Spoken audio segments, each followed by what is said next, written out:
Hey everyone, this is Brian from ActiveMelody.com. Well, in this week's guitar lesson, we've got a blues chord progression, which is a 1-5-4 chord progression. You're mixing it up a little bit, and that's the type of chord progression you'd hear in a song like "Key to the Highway," a classic Muddy Waters, Chicago-style blues. And there's a lot of influence in this lead part. I'm pulling licks from Freddie King. There's some Eric Clapton. And just sort of throwing it all together into this lead. So we're going to break all of it down. I'm going to show you how to play all of it note for note through the course of 3 videos. So in this first video, we're going to take a look at the first half of the solo. However, if you'd like to watch the second half of the solo as well as the rhythm parts, I've got another video that's just for the rhythm.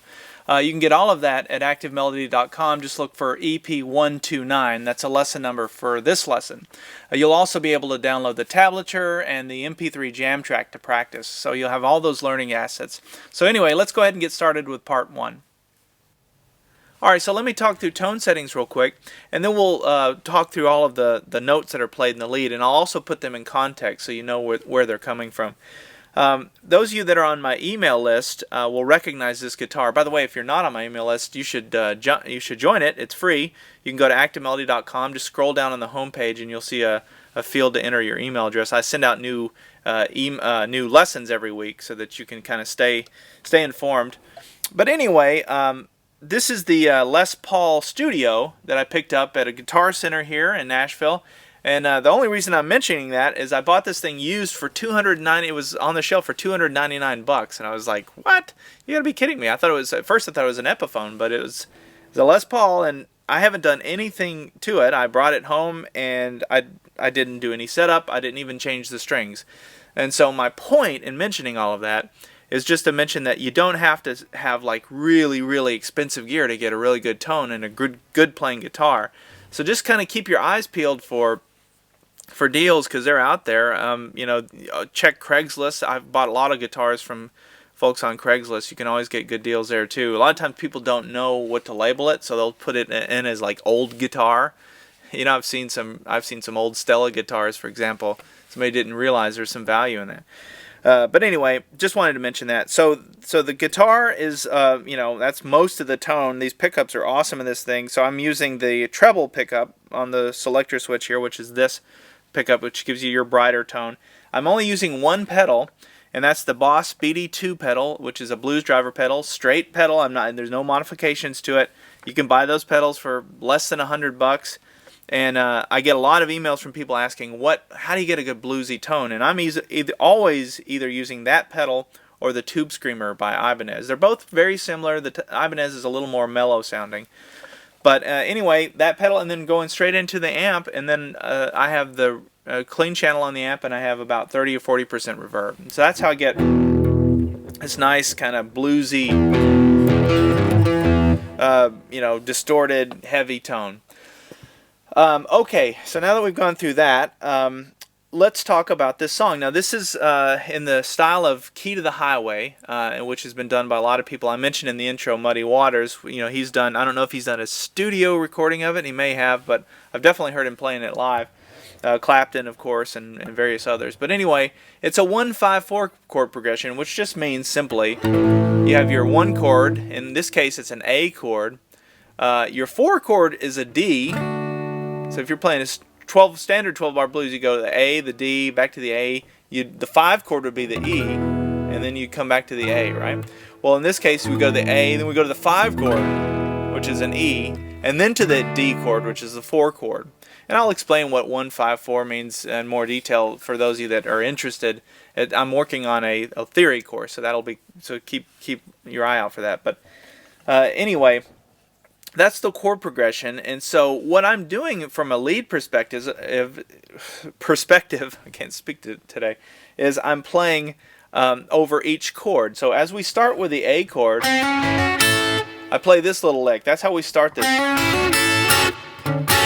So let's look at that. What I'm doing, that first chord is an A chord. I'm just playing right out of that chord. So if you look at an A bar chord, for example, where you'd be barring here on the 5th fret, if you took the bar away and you just played the top 3 strings, you'd be doing it this way. You'd be barring the first 2 strings here on the 5th fret, and then you'd have your middle finger down on the 6th fret 3rd string. And that's the top part of the bar chord. So when I'm building this, I'm going. So I'm kind of starting with that shape, at least in my mind. And then the first thing I do is I hammer on from the 5th fret to the 6th fret on the 3rd string like this. So that's the first thing you do. And then we're going to play the 5th fret 2nd string. And then I'm going to hammer on with my ring finger. Some of you may want to use your middle, but I use my ring for the 7th fret 2nd string. And then the last note, which I use an upstroke with my right hand, is the 1 string on the 5th fret. And what you're doing is you're just walking right up that chord. Now, for those of you that are very familiar with the minor pentatonic scale, you'll know that that scale, pattern 1, would be here. So you'd know why some of these notes would work, but you might not know why this note works and why this note works. Because that's not in the minor pentatonic scale, and neither is this. Well, that's because, you'd be right, that's because they're in the major pentatonic scale for the key of A. So this, and I talk about this a lot, but this is that little area where the two scales overlap, the minor and the major pentatonic scale. So basically, the major pentatonic scale for pattern 2 is right here.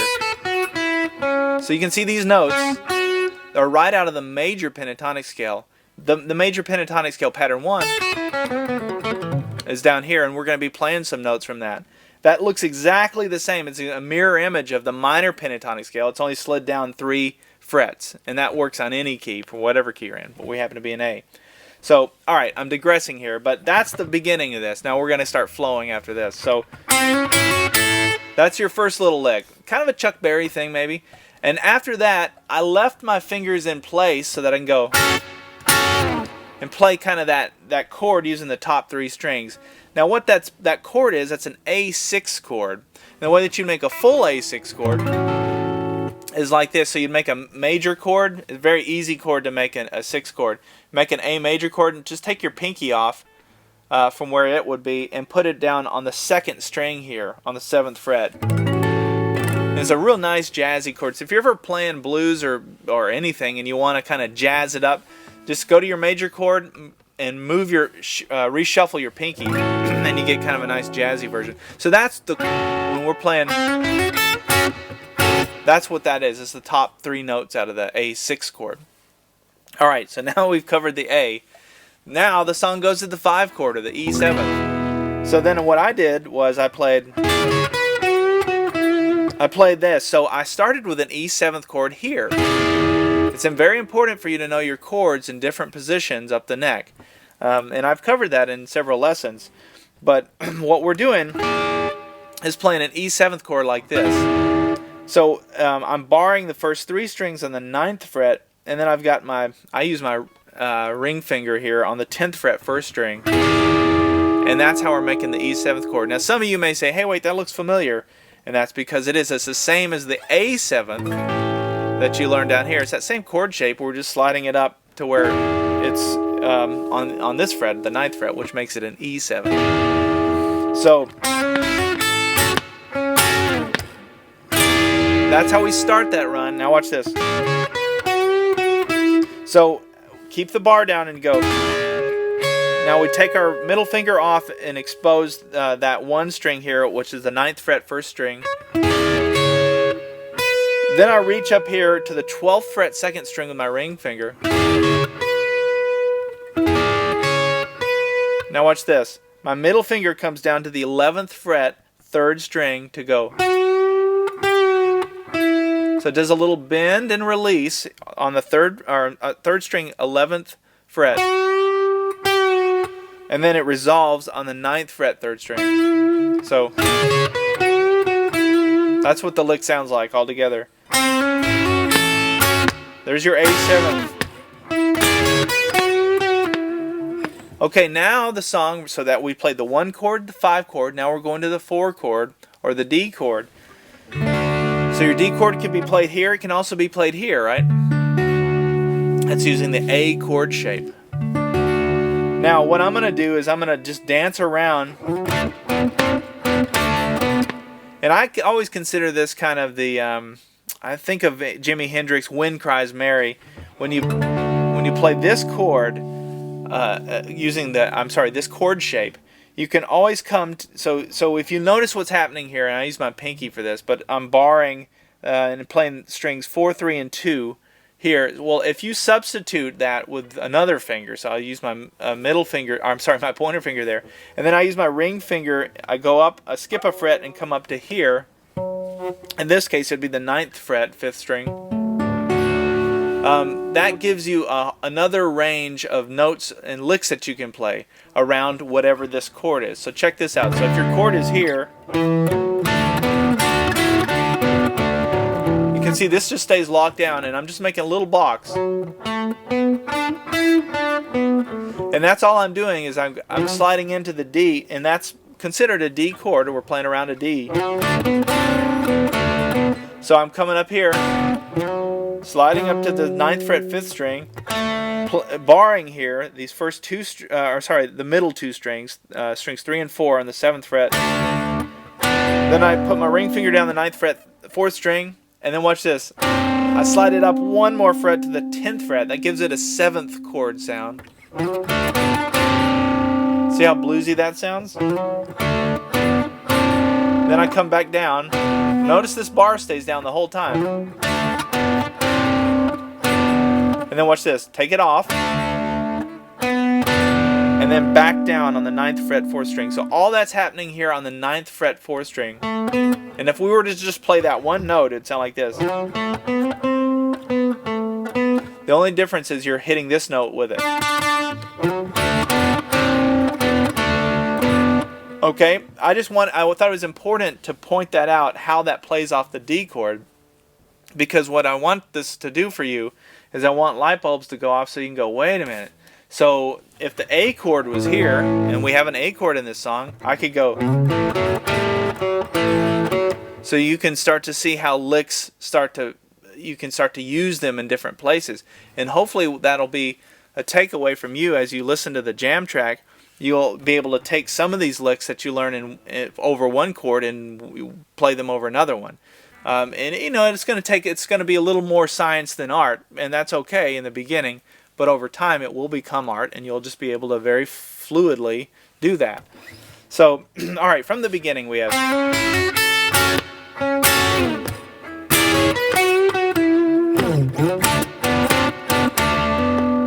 Now watch this. Just did a Clapton lick right there.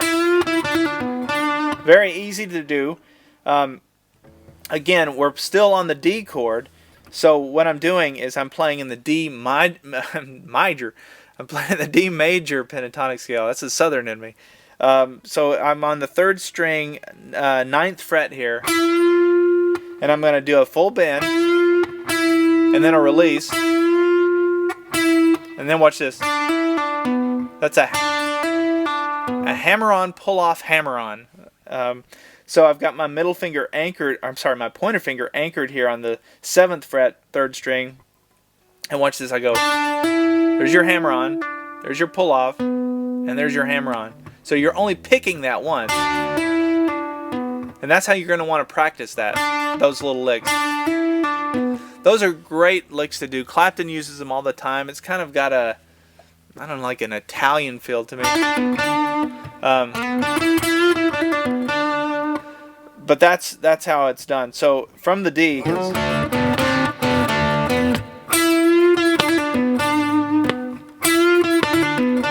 and over time you'll be able to do that a little quicker. It's not that hard to do. You can do it on acoustic guitar as well.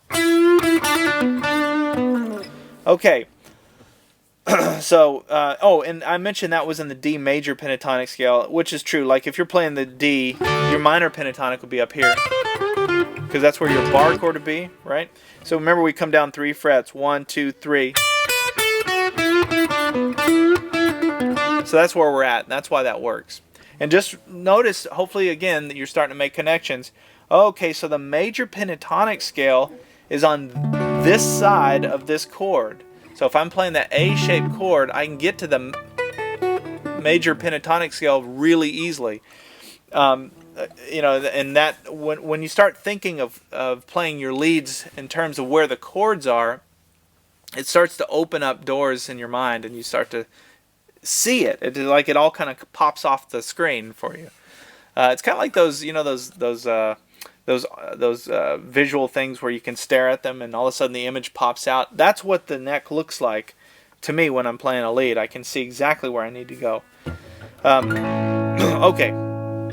Now we go to, so we've played the 1 chord, the 5 chord, the 4 chord. Now we're going back to the 1 chord, back to the A chord, and this time I go kind of a Chuck Berry sounding thing.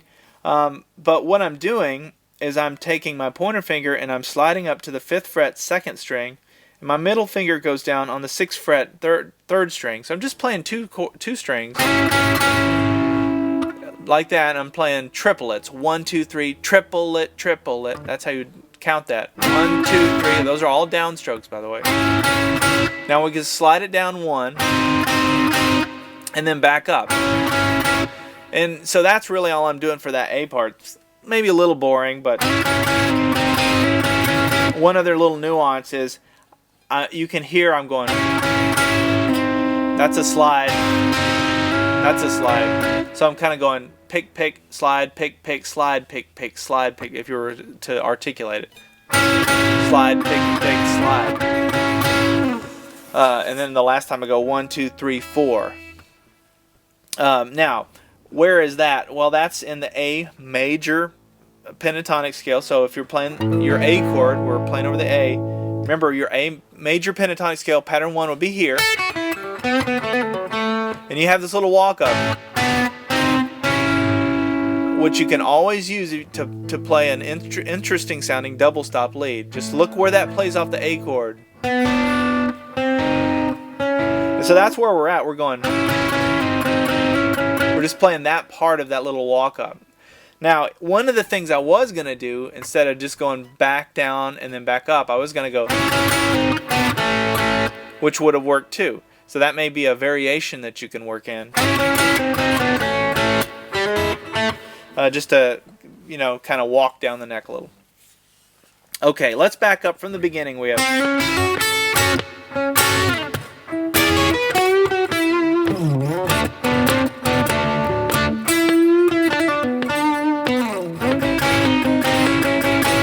Now watch this. We slide down and I go. Now we're playing over the E chord, so now we're back to the E. So I just think about, okay, basically all I did in my mind was I came down and played an E chord like this.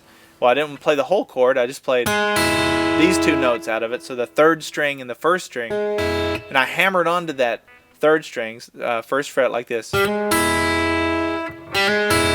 Now, what I'm doing with my right hand, I'm going, so I'm picking there, and then I'm plucking with my finger, my ring finger, on the 1 string. You don't have to do that. You can do that all with your picking go.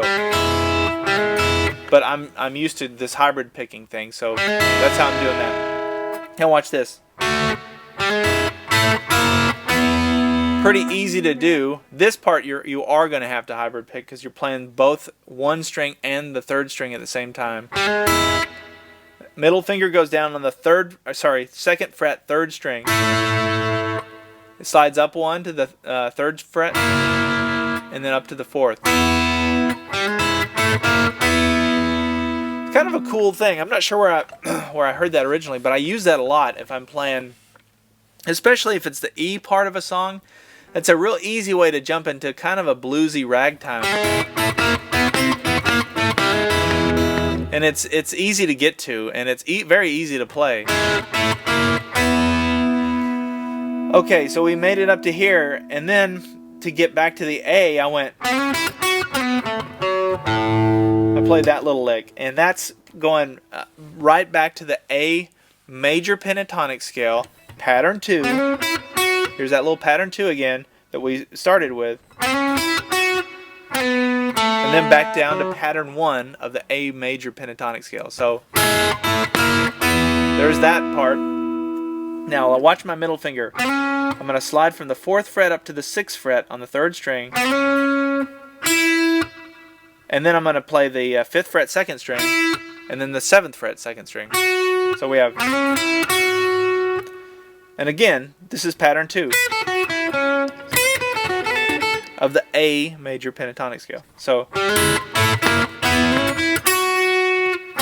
we're going to slide back down to the 4th fret on the 3rd string, 2nd fret 4th string, 2nd fret 3rd string, 4th fret 4th string. Just practice that. That slide is key. It gives a real bluesy feel. Now watch this. Then I just came down and played the open 5th string. And that's a very convenient note because it allows you to take your hand off the fretboard and kind of reset yourself. Say I could have came up here and played something. Or I could do what I did, which is I just came right here to the top of the pattern 1 of the A major pentatonic scale. So pattern 1 would be 5th fret 1st string. Now we're coming down to the 2nd fret 1st string, 5th fret 2nd string. You can see that's just right down the pattern. And then we're going to go and do a bend and release here on the 3rd string, 4th fret. Then after the bend, we're going to release it and play just the 3rd string without the bend on the 4th fret. So we have, then watch this. There's that hammer-on, pull-off, hammer-on thing, just like we did up here. Same technique, and played on the same strings, it's just in different frets. So we're anchored here on the 2nd fret, 3rd string. And we're going to hammer between the 2nd, it's between the 2nd fret and the 4th fret on the 3rd string. Hammer-on, pull-off. There's your hammer-on to the 4th string on the 4th fret. And then the last note is the 2nd fret, 3rd string. And that's the lick.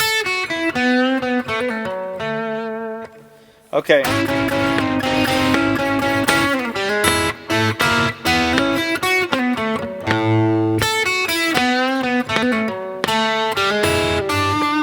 And that's how we end that. We're going to come to the E 7th chord. So the E, well, it's really the E chord, but we're going to play a 7th over it by doing the hammer on there on the 1st fret, 3rd string. And there's your first open 1 string. Now watch this. That's the 3rd fret, 2nd string, and that's just the same note if you played an E 7th chord. That's why that works. You're basically just building an E 7th chord. And then the last note is that it's an upstroke on the 1 string.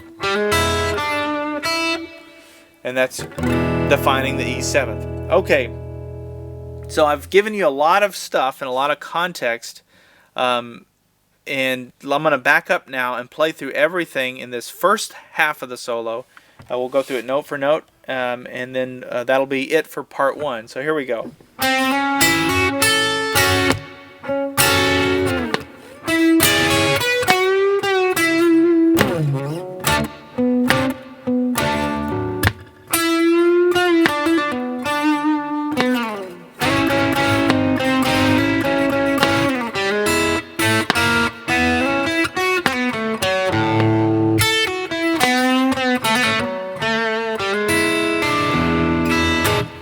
Okay, and then we go into part 2, which is